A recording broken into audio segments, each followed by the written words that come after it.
Hello everyone.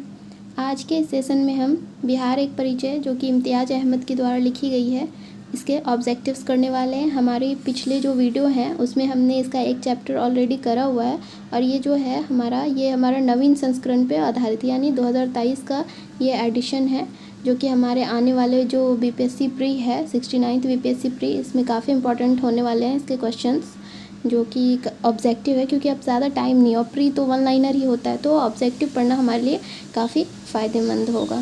तो आइए इसका देखते हैं। सबसे पहले इसकी विषय सूची हम देख लेते हैं। तो इसका जो विषय सूची है इसमें हमने देखा था पिछले वीडियो में कि बिहार का इतिहास व संस्कृति हमने इस बार स्टार्ट किया था और इसका जो पहला जो टॉपिक था इतिहास के स्रोत, ये हमने ऑलरेडी पढ़ चुके हैं। और आज जो हम पढ़ने जा रहे हैं वो क्या है, पूर्व ऐतिहासिक काल तथा ऐतिहासिक काल का आरंभ। हम आज ये दो टॉपिक कवर करेंगे। चलिए स्टार्ट करते हैं हम इस ऑब्जेक्टिव क्वेश्चंस। ये कौन सा है, तो पूर्व ऐतिहासिक बिहार है। फिर कह रहा है कि बिहार में पूर्व ऐतिहासिक काल आरंभ होता है अनुमानतः, मतलब लमसम में जो बिहार का पूर्व ऐतिहासिक काल है वो कब से आरंभ होता है। तो इसके ऑप्शंस दिए गए हैं 1 लाख ईसा पूर्व, 70,000 ईसा पूर्व, 40,000 ईसा पूर्व, 25,000 ईसा पूर्व। तो जो करेक्ट आंसर है इसमें से वो है ऑप्शन नंबर सी, यानी कि 40,000 ईसा पूर्व। हमारा जो पूर्व ऐतिहासिक काल है बिहार का वो अनुमानतः कब आरंभ होता है, तो 40,000 ईसा पूर्व में। फिर आगे अगला क्वेश्चन देखते हैं।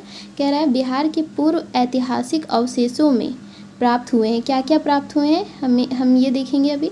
तो पहला ऑप्शन है हमारा कुल्हाड़ियों के फलक, चाकू एवं खुरपी और मृदभांड। इसके ऑप्शंस दिए गए हैं केवल 1, 1 and 2, 1 and 3 और 1, 2 and 3। तो जो इसका करेक्ट आंसर है वो ऑप्शन नंबर डी, यानी कि 1, 2, 3, यानी कि सारे आंसर्स सही हैं। यानी बिहार के पूर्व ऐतिहासिक काल के अवशेषों में हमें कुल्हाड़ियों के फलक भी मिले हैं, चाकू तथा खुरपी भी मिले हैं तथा मृदभांड में भी मिले हैं। अगला क्वेश्चन देखते हैं। कह रहा है बिहार में आदिम मानव के निवास के आरंभिक साक्ष्य कहाँ से प्राप्त हुए हैं। जो बिहार में आदिम मानव का जो निवास स्थान था पूर्व ऐतिहासिक काल में, उसके जो आरंभिक साक्ष्य यानी पहल के साक्ष्य, जो सर्वप्रथम जो साक्ष्य मिले वो कहाँ से मिले हैं। तो इसका ऑप्शंस दिया गया है ए चंपारण एवं मुजफ्फरपुर से, बी मुंगेर तथा नालंदा से, सी गया व डेहरी से, डी उपयुक्त में से कोई नहीं। तो इसका जो सही आंसर है वो है ऑप्शन नंबर बी, यानी कि मुंगेर तथा नालंदा से। बिहार के जो आदिम मानव के निवास के आरंभिक साक्ष्य हैं वो मुंगेर तथा नालंदा से प्राप्त हुए हैं। फिर कह रहा है बिहार में आदिम मानव की उपस्थिति के आरंभिक साक्ष्य कहाँ से, किस युग के हैं, है ना। अभी पहला क्वेश्चन इस क्वेश्चन में पूछा गया कि आदिम मानव के आरंभिक साक्ष्य कहाँ से मिले हैं, तो हमने देखा कहाँ से मिले हैं, मुंगेर व नालंदा से। अब पूछ रहा है कि बिहार में जो आदिम मानव की उपस्थिति के आरंभिक साक्ष्य हैं जो कि मुंगेर व नालंदा से मिले हैं वो किस युग के हैं, है ना। तो ऑप्शंस दिया गया है पूर्व प्रस्तर युग, मध्य प्रस्तर युग, नव प्रस्तर युग, हड़प्पा युग। तो जो इसका सही आंसर है वो है ऑप्शन नंबर ए, यानी कि पूर्व प्रस्तर युग के हैं। और कहाँ से मिले हमें, तो मुंगेर व नालंदा से। फिर अगला क्वेश्चन देखते हैं। कह रहा है कि बिहार में मध्यवर्ती प्रस्तर युग के साक्ष्य मिले। अब हम देखेंगे मध्यवर्ती प्रस्तर युग का जो काल था कितना से कितना था, तो ये था 1 लाख से 40,000 BC यानी ईसा पूर्व। 1 लाख से 40,000 ईसा पूर्व में कौन सा युग था, तो मध्यवर्ती प्रस्तर युग था। अब कह रहा है इसके साक्ष्य कहाँ से मिले हैं, तो पहला ऑप्शन है चिरांद से, पटना से, मुंगेर से, चेचर से। तो जिसका सही आंसर है वो है ऑप्शन नंबर सी, यानी कि मुंगेर से मिले हैं। जो मध्यवर्ती प्रस्तर युग के जो साक्ष्य हैं वो कहाँ से मिले हैं, मुंगेर से। अब ये हम यहाँ पे क्या देखा था हमने, जो पूर्व प्रस्तर युग के साक्ष्य थे वो हमें कहाँ से मिले थे, तो मुंगेर व नालंदा से। और मध्यवर्ती जो प्रस्तर युग के साक्ष्य मिले वो मुंगेर से मिले हैं। फिर देखते हैं बिहार में चिरांद जो कि सारण में है और चेचर जो कि वैशाली जिले में है से किस युग के अवशेष प्राप्त हुए, यानी चिरांद और चेचर से किस युग के अवशेष प्राप्त किए। तो जो हमारा ऑप्शन दिया गया वो है पहला मध्य प्रस्तर युग, बी है पूर्व प्रस्तर युग, सी है मध्यवर्ती प्रस्तर युग और डी है नव प्रस्तर युग।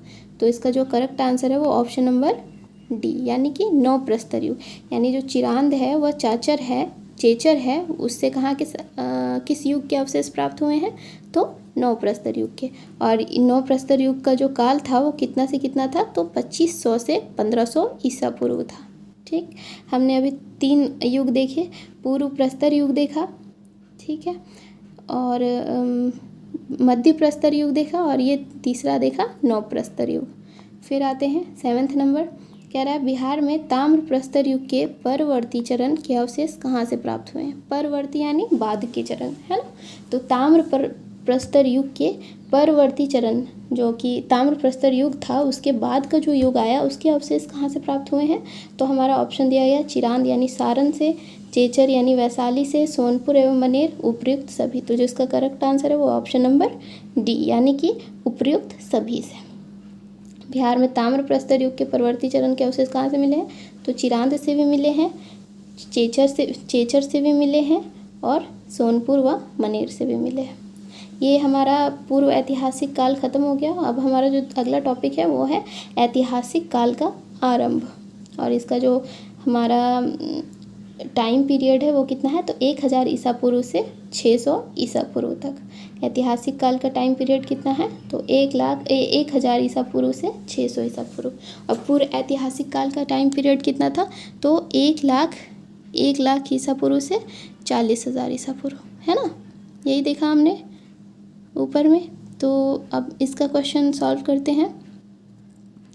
तो जो हमारा क्वेश्चन है पहला नंबर वो है बिहार सहित पूर्वी भारत में आर्यों का आगमन हुआ था अनुमानतः, मतलब बिहार के साथ साथ पूर्वी भारत में जो आर्यों का आगमन हुआ वो कब हुआ था। तो पहला ऑप्शन है ऋग वैदिक काल में, महाजनपद काल में, उत्तर वैदिक काल में, उपर्युक्त में से कोई नहीं। तो जो इसका सही आंसर है वो है ऑप्शन नंबर सी यानी कि उत्तर वैदिक काल में, जो कि कब से कब तक था इसका टाइम पीरियड, तो 800 ईसा पूर्व। ठीक है, इसका आंसर कौन सा हो जाएगा, ऑप्शन नंबर सी। अब है बिहार सहित पूर्वी भारत में आर्यों के विस्तार में सहायक था, क्या था।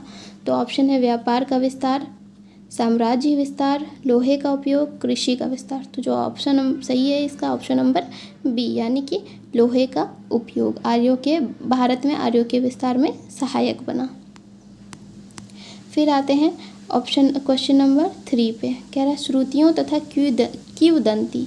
ठीक है, किंवदंती के अनुसार महाभारत युग के समय बिहार में मुख्य राज कौन कौन से थे। जो हमारा महाभारत युद्ध हुआ था तो उस समय बिहार के मुख्य राज कौन कौन से बताए गए। तो ऑप्शन है हमारा मगध तथा विदेह, अंग तथा लिच्छवी, उपर्युक्त ए एंड बी दोनों, उपर्युक्त में से कोई नहीं। तो जो इसका ऑप्शन है वो करेक्ट ऑप्शन वो है ऑप्शन नंबर सी यानी कि ए और बी दोनों, मतलब मगध विदेह भी थे और अंग तथा लिच्छवी भी थे मुख्य राज।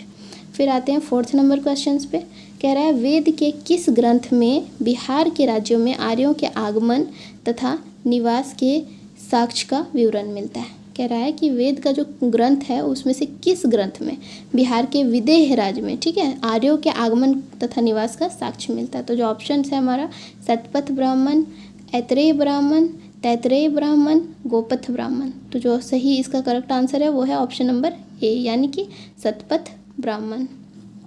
इससे हमें क्या जानकारी मिलती है, तो विदेह राज्य में आर्यों के आगमन तथा निवास की जानकारी मिलती है।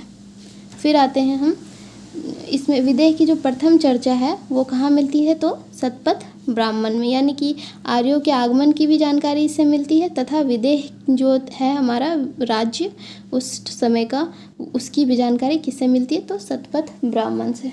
फिर कह रहा है कि बिहार का कौन सा प्राचीन राज्य आरंभ में बहुत दिनों तक आर्यावर्त के बाहर था तथा अनार्य जाति के लोगों का आवास स्थल था। तो ऑप्शन है तिरहुत, विदेह, मगध, उपर्युक्त में से कोई नहीं। तो जो इसका सही आंसर है वो है ऑप्शन नंबर सी यानी कि मगध। ठीक है, ये इसके बारे में क्या कहा गया है कि जो यह आर्यावर्त से बाहर था, बहुत दिनों तक आर्यों के राज्य से बाहर था तथा आर्य जाति के जो लोग थे उससे बाहर जो जाति के लोग थे, अन्य जाति के लोग, उसे आर्य लोग अनार्य जाति कहते थे। फिर आता है, कह रहा है कि बिहार में उपनिषद काल में ब्राह्मण धर्म तथा ज्ञान का महान केंद्र था। क्या था बिहार के उपनिषद काल में, है ना। कौन सा काल बोल रहा है, तो उपनिषद काल। तो इसमें ब्राह्मण धर्म तथा ज्ञान का महान केंद्र क्या था, तो पहला ऑप्शन है अंग, लिच्छवी, विदेह, मगध। तो जो इसका सही करेक्ट आंसर है वो है ऑप्शन नंबर सी, यानी कि विदेह। ठीक है, अब इसके बारे में देखते हैं। कह रहा है विदेह के राजा जनक प्रसिद्ध दार्शनिक थे। यह राज्य व्याकरण, साहित्य तथा दर्शन शास्त्र का महत्वपूर्ण केंद्र था। कौन था, विदेह जो था वो व्याकरण, साहित्य तथा दर्शन शास्त्र का महत्वपूर्ण केंद्र था। और जो इसके राजा थे, जो जनक, वो खुद एक दार्शनिक थे, है ना। तो इस वजह से जब दार्शनिक थे तो ऑब्वियसली यह ज्ञान का महान केंद्र होना ही था। फिर है 7th नंबर, अथर्ववेद में व्रात्य शब्द का प्रयोग किस राज्य के लोगों के लिए किया गया। जो अथर्ववेद है हमारा, वेदों का जो वेद हम जानते हैं 4 वेद होते हैं, उसमें से एक है अथर्ववेद। अथर्ववेद में कह रहा है कि व्रात्य शब्द का प्रयोग किस राज्य के लोगों के लिए किया गया। तो ऑप्शन है विदेह, मगध, कुरु तथा अंग। तो इसका जो करेक्ट आंसर है वो ऑप्शन नंबर बी, यानी कि मगध के लोगों के लिए व्रात्य शब्द का प्रयोग किया गया है। फिर कह रहा है बिहार का कौन सा राज्य उत्तर वैदिक काल का महत्वपूर्ण राज्य था। उत्तर वैदिक काल अभी हमने देखा कब से कब तक था, तो 800 BC तक था। तो इसका एक महत्वपूर्ण राज्य कौन सा था, तो ऑप्शन है मगध, अंग, वज्जी, विदेह। तो जो इसका करेक्ट आंसर है वो ऑप्शन नंबर डी है, यानी कि विदेह। फिर कह रहा है ऑप्शन हमारा क्वेश्चन नंबर 9, जो कि लास्ट क्वेश्चन है हमारा इस टॉपिक का। बिहार के भौगोलिक क्षेत्र की चर्चा सर्वप्रथम किस साहित्यिक रचना से मिलती है। तो ऑप्शन है हमारे अथर्ववेद, सामवेद, वायुपुराण, शतपथ ब्राह्मण। तो जो इसका करेक्ट आंसर है वो है शतपथ ब्राह्मण। इससे शतपथ ब्राह्मण से हमें बिहार के भौगोलिक क्षेत्र की चर्चा देखने को मिलती है। तो आज जो हमने टॉपिक पढ़ा वो था पूर्व ऐतिहासिक काल और ऐतिहासिक काल। अब जो कल हम चैप्टर पढ़ने वाले हैं वो है महाजनपद, जैन धर्म तथा बौद्ध धर्म। हम इन तीनों टॉपिक्स को कवर करेंगे कल के वीडियो में, महाजनपद, जैन धर्म तथा बौद्ध धर्म। इससे जो रिलेटेड हमारा ऑब्जेक्टिव बनता है हम उन्हें देखेंगे।